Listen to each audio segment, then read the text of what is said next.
그래서 대부분의 신선식품 배송 업체들은 메인 컬러로 그린 계열이나 혹은 식욕을 자극하는 오렌지 계열의 컬러를 사용하는 것이 대부분인데요. 그렇다면 왜 컬리는 보라색이라는 컬러를 설정을 하였을까요?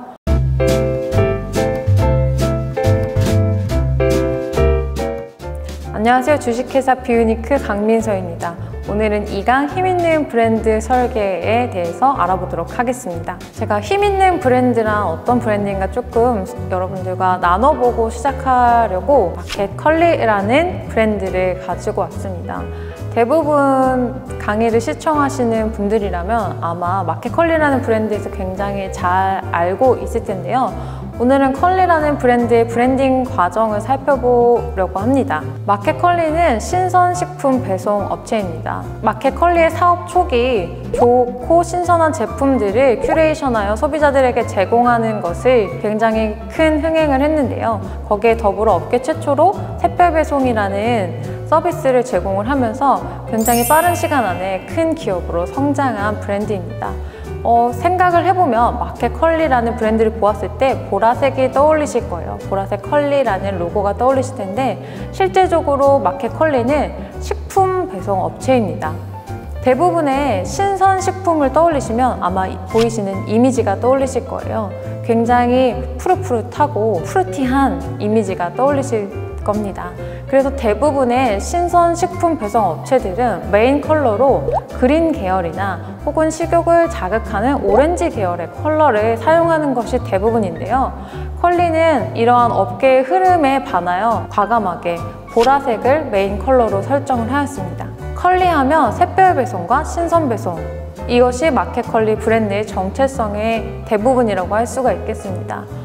그렇다면 왜 컬리는 보라색이라는 컬러를 설정을 하였을까요?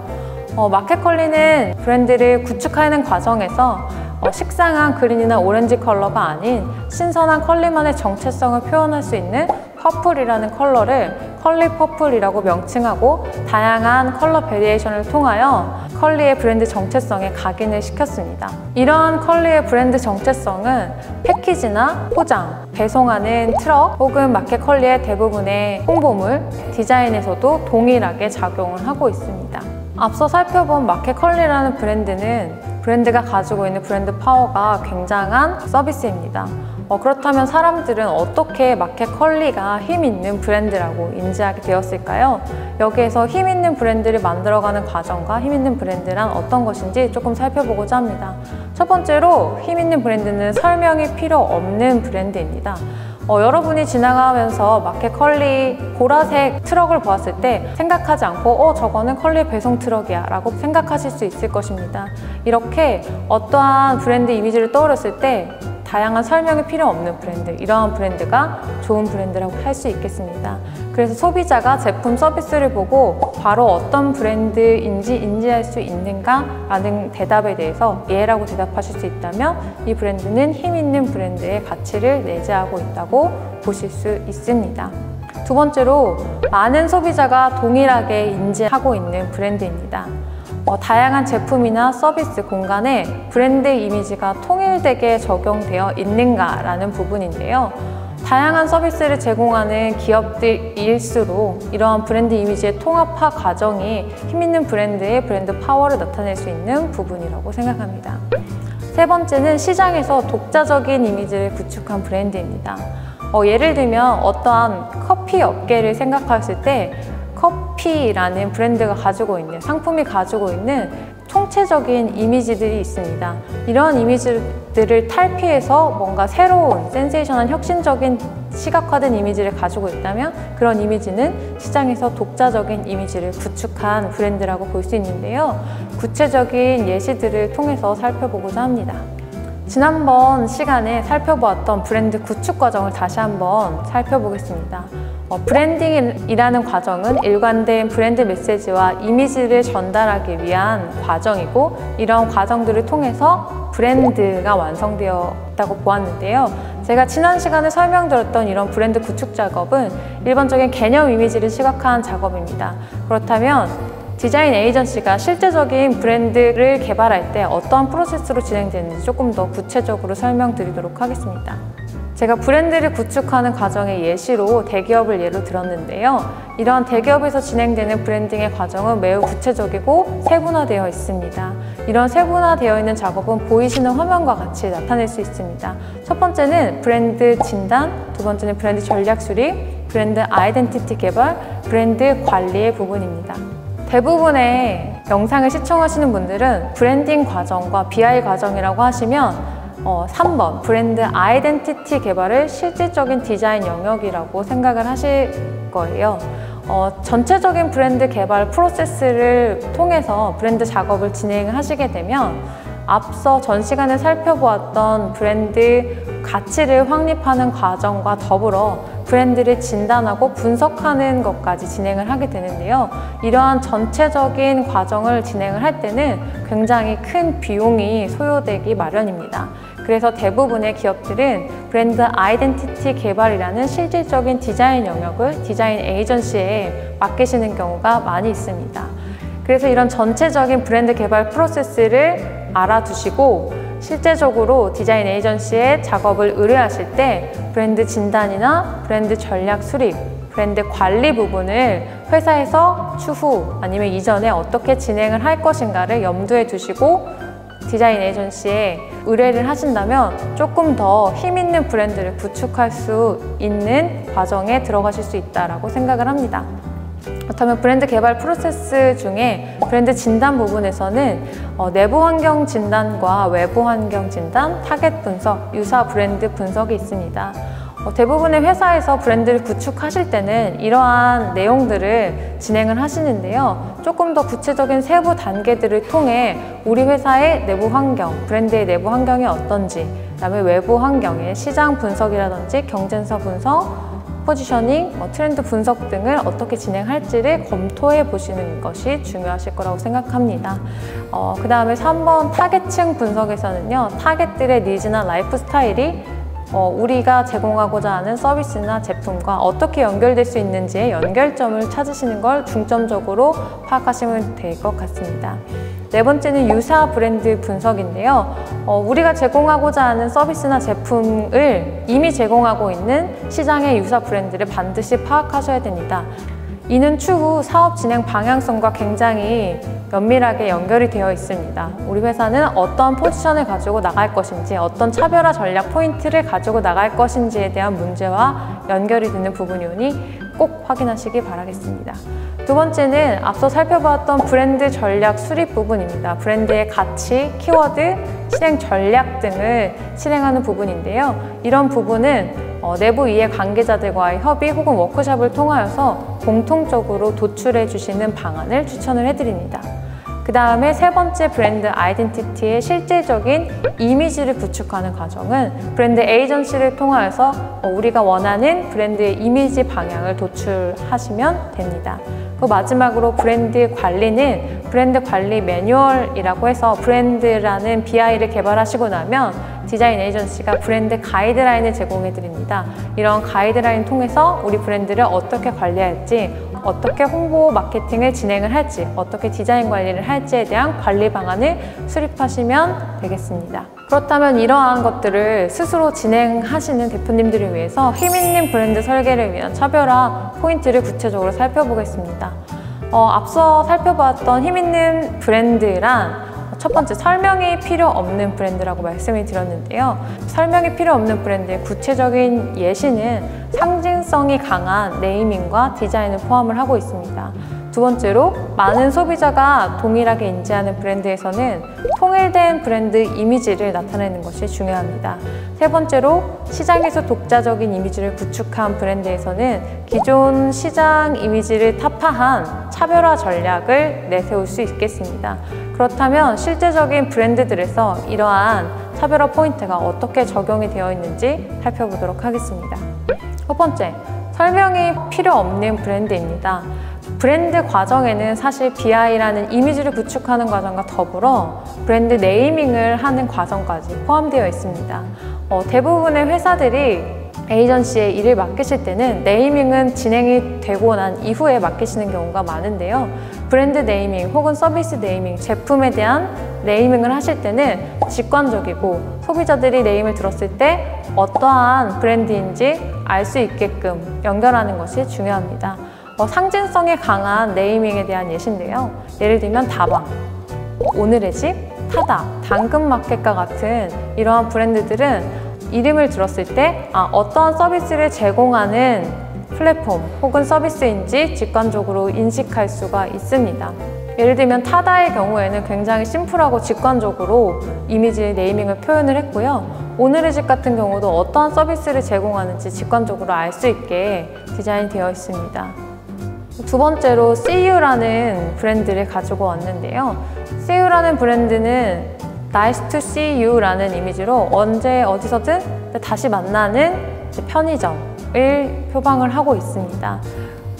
그래서 CU라는 브랜드 이미지와 브랜드 로고, 네이밍 이런 디자인들이 전국 어디서든 동일하게 작용이 되고요. Nice to see you라는 슬로건을 간판 전면에 내세우면서 어디에서나 소비자가 see you라는 브랜드 이미지를 인식할 수 있게끔 구축을 해 두었습니다. 그래서 이런 상징성이 강한 네이밍과 브랜드 이미지를 구축하는 작업을 보실 수 있습니다. 두 번째는 배달의 민족인데요. 배달의 민족은 다른 설명이 필요 없이 사람들이 이건 배달과 관련된 어플임을 인지할 수 있게끔 네이밍이 진행이 되어 있습니다. 더불어 배달의 민족의 시그니처 컬러, 캐릭터를 사용을 하여서 배민이라는 어플리케이션 혹은 배민 라이더스라는 공간, 배달의 민족이 추구하고자 하는 굿즈 혹은 홍보물 등의 이미지들이 통합적으로 동일하게 사용이 되면서 훨씬 더 강한 브랜드 이미지를 내포하고 소비자에게 전달을 하고 있습니다. 세 번째로 토스라는 디자인입니다. 토스가 리브랜딩을 하면서 기존의 토스가 가지고 있던 이미지와 컬러, 상징성들을 효과적으로 브랜딩 시켰을 뿐만이 아니라 소비자에게 굉장히 센세이션한 이미지를 전달하고 있기 때문입니다.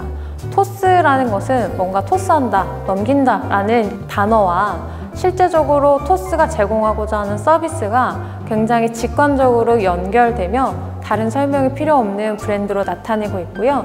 토스가 지금 표현하고자 하는 심볼 마크 또한 뭔가를 넘기는 듯한 이미지를 심볼로 표현하고 있습니다. 또한 토스가 표현하고자 하는 컬러와 이런 무드는 일관적으로 굿즈 혹은 어플리케이션, 로고, 홍보물 등에 동일하게 사용이 되며 상징성이 강한 네이밍과 디자인으로 소비자들의 관심을 끌고 있는 브랜드라고 볼 수 있겠습니다. 힘있는 브랜드 설계의 두 번째 파트로 많은 소비자가 동일하게 인지하고 있는 브랜드입니다. 앞서 1강에서도 카카오라는 예시를 들었었는데요. 이 카카오라는 대기업은 여러 가지 사업을 수행을 하고 있습니다. 카카오라는 본사뿐만이 아니라 여러 가지 자회사를 통한 어플리케이션과 다양한 사업들을 진행을 하고 있는데요. 대부분의 소비자들이 카카오라는 이미지를 떠올리시면 어떠한 서비스든 기본적인 카카오라는 브랜드가 가지고 있는 브랜드 정체성을 동일하게 유지할 수 있는 이미지를 떠올리실 겁니다. 그래서 보이시는 바와 같이 카카오가 가지고 있는 로고 혹은 카카오뱅크로 연결되는 어플리케이션 혹은 카카오 프렌즈가 가지고 있는 공간적인 이미지, 카카오 프렌즈에서 표현해내고자 하는 굿즈들과 카카오와 연결된 자회사들의 다양한 로고 어플리케이션들을 통하여서 보았을 때 이 전체적인 브랜드가 통합된 카카오라는 브랜드로 인지될 수 있게끔 구성을 하고 있습니다. 실제로 이 카카오 브랜드의 다양한 사업들은 한 회사에서 디자인을 한 것이 아니라 여러 회사에서 디자인 작업을 수행을 했는데요.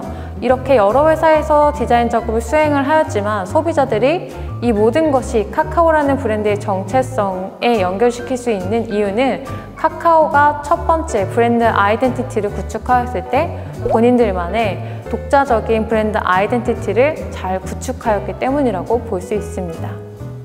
두 번째는 당근마켓입니다.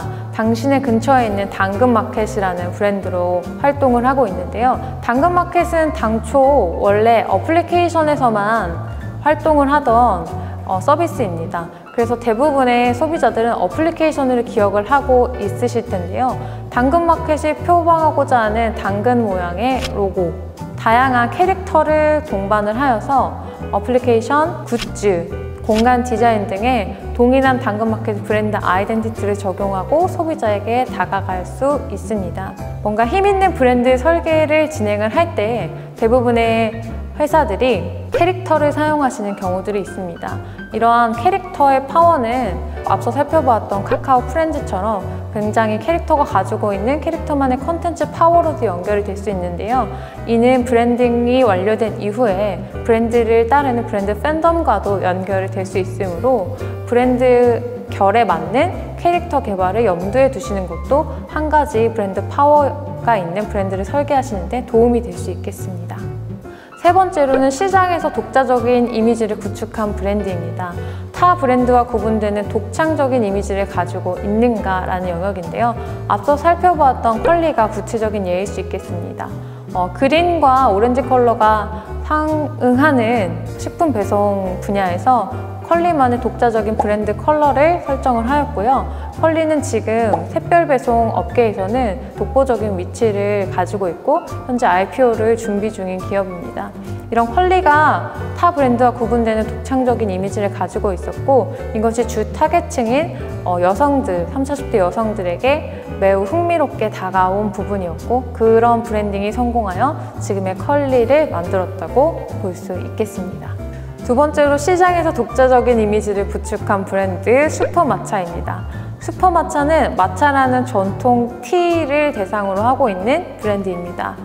전통적인 차를 대상으로 하고 있음에도 불구하고 MZ세대를 겨냥한 파격적이고 신선한 디자인을 제공함으로써 타겟층에 맞는 강력한 마케팅을 진행하고 있는 브랜드입니다. 이런 슈퍼마차의 마케팅과 브랜드 전략은 MZ세대에게 굉장히 잘 통했다고 볼 수 있겠는데요. 이러한 브랜딩을 통하여서 브랜드를 굉장히 성공적으로 차별화시킨 브랜드라고 볼 수 있겠습니다.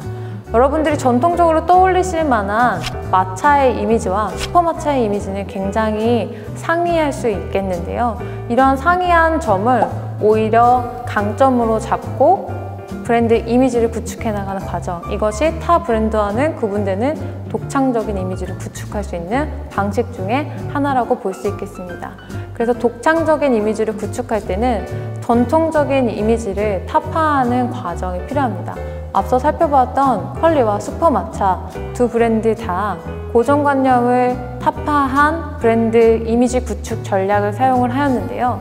본인이 가지고 있는 브랜드, 본사가 가지고 있는 브랜드의 차별화 전략을 세우실 때는 이러한 전통적인 이미지를 타파할 수 있는 어떠한 브랜드 이미지의 전략을 세우시는 것이 중요합니다.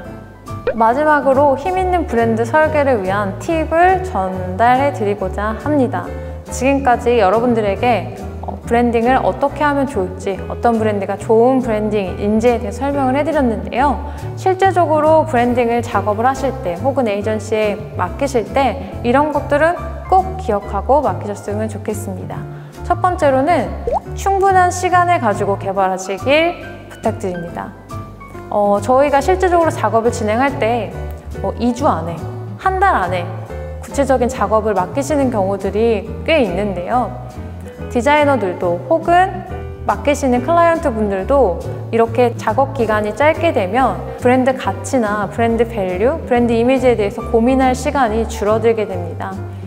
힘있는 브랜드란 여러 사람이 공감하고 소통할 수 있는 브랜드라고 말씀을 드렸었는데요. 이러한 과정을 진행하기 위해서는 충분한 시간을 가지고 개발하시는 것이 필요합니다. 두 번째는 충분한 의견을 모아서 협의하시길 부탁드리겠습니다. 대부분의 경우 대표자 한 분의 의견 혹은 담당자 한 분의 의견이 브랜드로 진행되는 과정들이 있습니다. 그러나 브랜드는 다수의 사람이 공감하고 이해해야 합니다. 그렇기 때문에 다수의 의견을 반영하고 협의하는 과정이 반드시 필요한데요.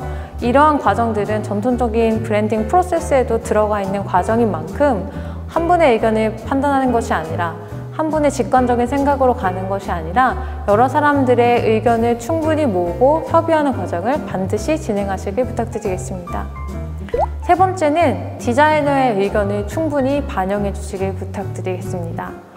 디자이너가 작업을 할 때는 총체적으로 기업에서 원하는 브랜드의 이미지를 파악하고 소비자들에게 적용될 만한 이미지를 제안을 해드립니다. 디자이너가 제안해드리는 이미지는 차선책이 아닌 대부분 최선의 것들로 제안을 해드리고 있습니다. 모든 디자이너가 본인에게서 나간 창작물이 차선책의 창작물을 전달해드리지는 않을 것입니다. 그렇기 때문에 조금 마음에 안 드시는 부분이 있으시다면 수정을 해서 협의를 하시길 권해드리고요. 디자이너가 강력하게 권하는 부분이 있으시다면 그러한 의견 또한 충분히 고려하시고 진행을 해주시면 감사하겠습니다. 그리고 가장 중요한 부분인데요. 상표권에 대해 충분히 검토하시길 바랍니다. 저희가 지금까지 진행했던 BI 작업 중 몇 개의 작업은 디자인 작업을 끝냈음에도 불구하고 사용하지 못했던 경우들이 있습니다. 모두 상표권 때문인데요. 개발을 해두고 나서 등록을 하고자 하니 상표권에 걸려서 등록을 하지 못하고 실제적인 브랜드 네이밍으로도 사용을 하지 못한 경우들이 있습니다. 어떠한 브랜드 서비스를 제공하고자 할 때, 제품을 개발하고자 하실 때는 반드시 먼저 상표권이 등록되어 있을 수 있는 네이밍인지, 상표권으로 등록할 수 있는 형태인지를 충분히 고민을 하시고 의뢰를 하신 이후 디자인 작업을 진행하는 것을 권고드리도록 하겠습니다. 이러한 힘있는 브랜드 설계를 위한 4가지 팁을 지켜서 진행을 하신다면 어떤 브랜드를 개발하시던 누구와 함께 브랜드를 개발하시던 좋고 브랜드 파워가 있는 브랜드를 만들어 나가실 수 있을 것이라고 생각됩니다. 네, 짧은 시간이었지만 제가 전달해드린 브랜딩 과정과 개념, 힘있는 브랜드 설계를 위한 팁을 사용하셔서 꼭 좋은 사회적 기업 만들어 나가시길 바라겠습니다. 감사합니다.